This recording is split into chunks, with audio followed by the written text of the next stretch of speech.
नमस्कार, प्रणाम। मैं ददमन तिवारी हूँ और आप देख रहे हैं वक्ता महोदय। लखनऊ विश्वविद्यालय में हो रही है आपके LLB 3 years course, LLB 5 years course के एग्जाम्स को लेकर के हम लोग लगातार बात कर रहे हैं। और आज के अपने इस वीडियो में हम बात करने वाले हैं एलएलबी 3 ईयर कोर्स में 3rd ईयर के 5th सेमेस्टर में इलेक्टिव ग्रुप का आपका पेपर है। कॉन्स्टिट्यूशनल ग्रुप में पहला पेपर ह्यूमन राइट्स का है, मानवाधिकारों का है। उसको लेकर के हम बात करने वाले हैं। और अगर हम बात करें ह्यूमन राइट्स के आपके सिलेबस की, तो सबसे पहला जो यूनिट है आपका ह्यूमन राइट्स के विषय में है। ह्यूमन राइट का मतलब क्या होता है, डेफिनेशन क्या है, उसका इवोल्यूशन कैसे हुआ, उसका जो नेचुरल लॉ से पर्सपेक्टिव है, एंशिएंट लॉ से पर्सपेक्टिव है, नेचुरल राइट का ह्यूमन राइट से, लीगल राइट से, तमाम सारा अंतर क्लासिफिकेशन को लेकर के, ह्यूमन राइट्स का लीग ऑफ नेशन का क्या संबंध रहा, सोर्सेज क्या रहे इंटरनेशनल ह्यूमन राइट्स के, ह्यूमन राइट्स की इंपॉर्टेंस को लेकर के। दूसरी यूनिट आपकी है इंटरनेशनल ह्यूमन राइट्स लॉ को लेकर के, जिसमें आपको यूएन चार्टर को, UN declaration of human rights को, लीगल उसका जो लीगल सिग्निफिकेंस है वो पढ़ना होता है। और उसके बाद जो कोवेनेंट्स और कन्वेंशंस हैं, जैसे IC, international covenant on economic, social and cultural rights है 1966 का, international convention on civil and political rights 1966 का आपके लिए बहुत ज़रूरी है दोनों covenant. European convention on human right 1950, American convention on human right 1969, African charter on human and people rights, ये आपके लिए बहुत ज़रूरी है। Vienna conference on human rights है, convention against torture and other cruel in human degrading treatment और punishment के विषय में है। तीसरी यूनिट आपकी नेशनल ह्यूमन राइट लॉ के विषय में, तमाम सारा उसमें आपको जो कहें तो सहयोग मिल जाएगा आपके कॉन्स्टिट्यूशन से, जहाँ पर आपको नेशनल ह्यूमन राइट कमीशन पढ़ना होता है। ह्यूमन राइट इन इंडिया, कौन कौन से राइट्स हैं जो इंडियन कॉन्स्टिट्यूशन में इन्यूमरेटेड हैं। Protection of human right act जो 1992 हमारे यहाँ का है, उसके विषय में। और जुडिशियल एक्टिविज्म को लेकर के, और ढेर सारे जो कमीशंस हैं, ढेर सारे कमीशंस में आपको, जैसे नेशनल कमीशन फॉर माइनॉरिटीज़ है, नेशनल कमीशन फॉर सफाई कर्मचारीज़ के विषय में है, नेशनल कमीशन फॉर वीमेन है, national commission for backward classes है, नेशनल कमीशन फॉर एससीज एंड एसटीज़ के विषय में है। और चौथी यूनिट आपकी जो है स्पेसिफिक ह्यूमन राइट के विषय में, जहाँ पे आपको प्रिजनर्स के विषय में पढ़ना है, डिसेबल्ड के विषय में पढ़ना है, और इंडिजिनस पीपल के बारे में पढ़ना है, सीनियर सिटीजन के बारे में पढ़ना है, रिफ्यूजीज़ के बारे में पढ़ना है। के विषय से मेरा मतलब है कि इनके जो ह्यूमन राइट्स, विशेष ह्यूमन राइट्स हैं, उनको लेकर के आपको जानकारी करनी है। सवालों की अगर हम बात कर लें एक एक करके, जो आपके लिए इंपॉर्टेंट टॉपिक्स हैं उनको लेकर के अगर हम बात कर लें। पहला सवाल वही, ह्यूमन राइट का मतलब क्या होता है, उसके डेफिनेशन को लेकर के, उसका इवोल्यूशन कैसे हुआ, उद्भव कैसे हुआ। और थोड़ा सा जब जूरिस्प्रूडेंस आपने पढ़ा होगा, ह्यूमन राइट्स का जो नेचुरल लॉ से लेना देना है, कैसे नेचुरल लॉ का पर्सपेक्टिव आप ह्यूमन लॉ में पाते हैं, ह्यूमन राइट्स के लॉज में पाते हैं, कैसे उसकी एक झलक मिलती है, आप उसको लेकर के तैयार रहिएगा। दूसरा सवाल वहीं से अगर देखें तो, जो सोर्सेज हैं इंटरनेशनल ह्यूमन राइट्स के, और ह्यूमन राइट्स की जो इंपॉर्टेंस है, और ह्यूमन राइट्स की जो इंपॉर्टेंस है, ह्यूमन राइट्स का मतलब है कमोबेश एक ही चीज़ के आगे पीछे घूम करके रहता है कि यदि आप ह्यूमन हैं तो आपको कुछ ऐसे राइट्स हैं जो भले संविधान में लिखे हो चाहे ना हो, भले किसी कागज़ पर लिखे हो चाहे ना हो, वो राइट्स आपको मिलने ही मिलने होंगे। आपके मुंह के आगे की हवा, आपके पास का जो साफ पानी है, वो आपके जीवन जीने का अधिकार, ये कोई आपसे नहीं छीन सकता, अनटिल एंड अनलेस उसको लॉ ना कह रहा हो, उसको विधि में लिखना दिया गया हो, विधि के किसी प्रावधान के अंतर्गत ना लिख दिया गया हो। अगर ऐसी बात होगी तो डेथ सेंटेंस को लेकर के जो एनजीओ चिल्लाते हैं, चिल्लाने का मतलब जो हल्ला मचता है, जो किसी को भी डेथ सेंटेंस या कैपिटल पनिशमेंट मिलने पर, सबसे पहले ह्यूमन राइट्स के जो लंबरदार हैं, जो ह्यूमन राइट्स के जो एनजीओ हैं, वो सबसे आगे आकर के खड़े होते हैं। वो इसीलिए खड़े होते हैं क्योंकि जो ह्यूमन राइट्स हैं वो एक बेसिक नीड्स हैं। ह्यूमन राइट्स वो कोई कहीं किसी, जब कॉन्स्टिट्यूशन में लिखा हो, कहीं आर्टिकल में लिखा हो, किसी चैप्टर में लिखा हो, किसी चार्टर में लिखा हो, किसी कन्वेंशन में लिखा हो, तभी माना जाए, ऐसा नहीं होता है। तो ह्यूमन राइट्स की इंपॉर्टेंस क्या है, ह्यूमन राइट्स के जो सोर्सेज हैं उसको लेकर के तैयार रहेगा। इंटरनेशनल ह्यूमन राइट्स लॉ की अगर बात करें तो, international covenant on civil and political rights 1966 आपके लिए बहुत ही जरूरी है। ऑनर्स में खैर सवाल आ चुका है, 5 ईयर में सवाल आ चुका है, लेकिन तब भी आप international convention on civil and political rights 1966 को लेकर के तैयार रहेगा। और जिस भी समय आप ये सारे कोवेनेंट कन्वेंशन इंटरनेशनल वाले पढ़ रहे हैं, उस समय आपको प्रयास ये करना है कि आपको वो सारे कोवेनेंट का, कन्वेंशंस का इंडियन कॉन्स्टिट्यूशन में, कॉन्स्टिट्यूशन ऑफ इंडिया में, भारत के संविधान में कहाँ पर उसका, वो कहाँ पर परिलक्षित होता है, कहाँ पर आपको दिखता है, उसको लेकर के भी तैयार रहिएगा। और कई बार ये सीधे सीधे ना पूछा जा करके कि सीधे international covenant on civil and political rights के बारे में ना पूछ करके आपसे first generation human rights, second generation human rights के विषय में पूछा जाता है। तो जिस समय आप ह्यूमन राइट्स के विषय में स्टडी कर रहे हो, जिस भी किताब से पढ़ रहे हैं, वहाँ पर प्रयास करिए कि आप ये भी ढूंढ लीजिए कि फर्स्ट जनरेशन के ह्यूमन राइट कौन से हैं, प्रथम पीढ़ी के मानवाधिकार कौन से हैं, द्वितीय पीढ़ी के मानवाधिकार कौन से हैं, उसके बाद तृतीय पीढ़ी के।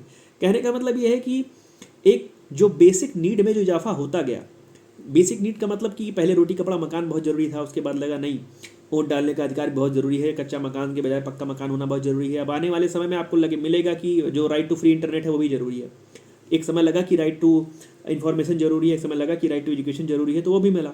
एक समय होगा कि राइट टू, चूंकि इंटरनेट पे सारा का सारा मामला उसी अंतर्जाल पर है, इंटरनेट पर है, तो चूंकि हर व्यक्ति के लिए इंटरनेट जो है बेसिक नीड्स होता जा रहा है, तो एक समय आने वाला है जो मुझे लगता है कि राइट टू फ्री इंटरनेट भी आपका, तो वो जैसे जैसे जनरेशंस बढ़ती गई, जैसे जैसे जनरेशन बदलती गई, वैसे वैसे उन अधिकारों का बोले तो स्वरूप बदलता गया, उसमें परिवर्तन होता होता गया, इजाफा होता गया।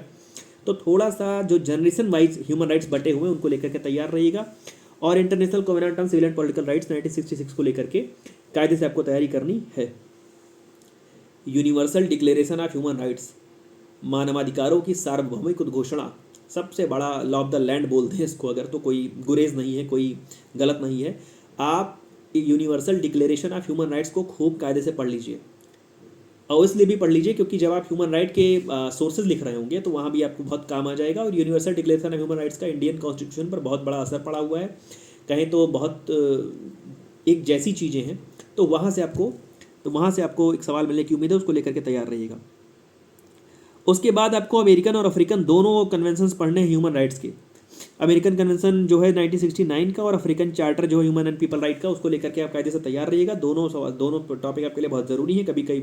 कई बार ए भी करके पूछा गया है, कई बार अपने आप में एक सवाल बड़ा खुद ही बन करके आया है।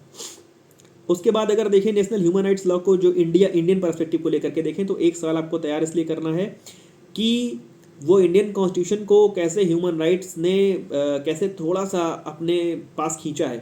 ह्यूमन राइट्स को इंडियन कॉन्स्टिट्यूशन में कहाँ कहाँ पर डाला गया है, कौन कौन से आर्टिकल आपको ऐसे मिलते हैं जो international covenant on civil and political rights में थे, कौन कौन से आर्टिकल आपको ऐसे मिलते हैं जो यूडीएचआर में थे, कौन कौन से ऐसे आर्टिकल मिलते हैं जो वहाँ के जैसे हैं, मींस जो अंतर्राष्ट्रीय कन्वेंशंस के बाद जो भारत में आकर के उन चीज़ों को अपने कॉन्स्टिट्यूशन में डालने की व्यवस्था है, उसमें कितने हद तक आपको मिलता है कि भारतीय संविधान भी कुछ या वो आर्टिकल भी कुछ भारतीय संविधान किसी आर्टिकल जैसा है।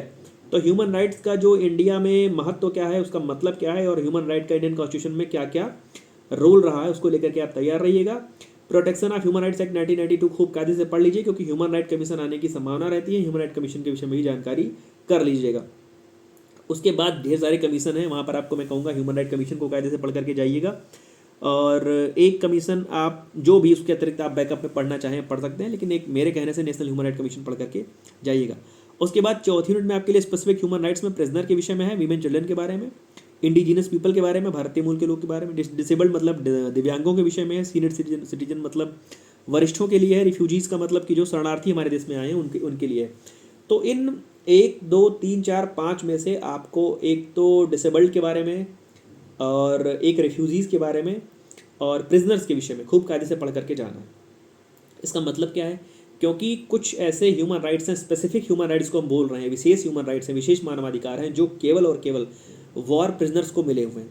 आप खैर उस कानून को माना नहीं जाता है, law is the command of sovereign, लेकिन मुझे नहीं लगता कि वो ऑस्टिन ने सैंक्शन की बात कही है, वो सैंक्शन है कहीं पर। जैसे लिखा हुआ है कि जिस समय वॉर हो रहा होगा उस समय जो आपस में युद्धरत राज्य हैं, बेलिजरेंट हैं, जो आपस में दो युद्ध लड़ने वाले देश हैं।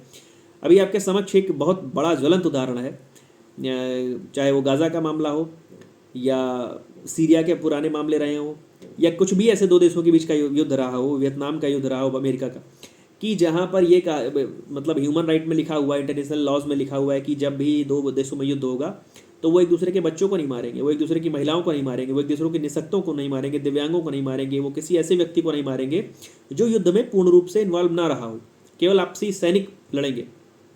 लेकिन ऐसा हो नहीं पा रहा है। खैर वो अलग की बात है, लेकिन आपको आपकी जानकारी के लिए और पास होने के लिए जो स्पेसिफिक ह्यूमन राइट्स हैं, जो प्रिजनर्स को मिले हुए हैं, अगर किसी युद्ध में या किसी मसले में कोई बंदी है, प्रिजनर्स हैं, तो उनको क्या विशेष ह्यूमन राइट्स मिले हुए हैं, डिसेबल्ड को क्या मिले हुए हैं, सीनियर सिटीजन को क्या मिले हुए हैं, इस प्रकार से थोड़ा सा जानकारी करके आइएगा।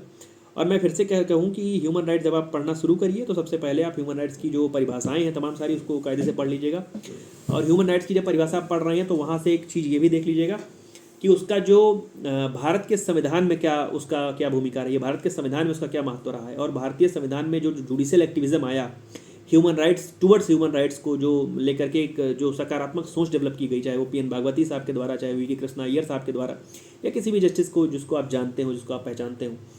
पहचानने से मेरा मतलब है कि आपकी किताबों में आपने उसको पहचाना हो, देखा हो कि उसके कार्य रहे हैं मानवाधिकारों को लेकर के।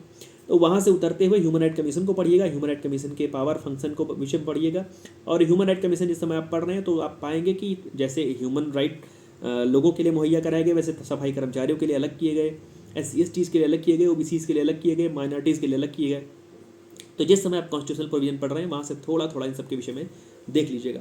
तो ढेर सारी शुभकामनाएं आप सभी को, जो भी पेपर 1 ये पेपर का जो जिन भी लोगों ने किया है ह्यूमन राइट का, और जुड़े रहिए हमारे साथ। कुछ भी नया अपडेट होगा तो उसको लेकर के मैं जल्दी उपस्थित हो जाऊँगा। धन्यवाद, प्रणाम।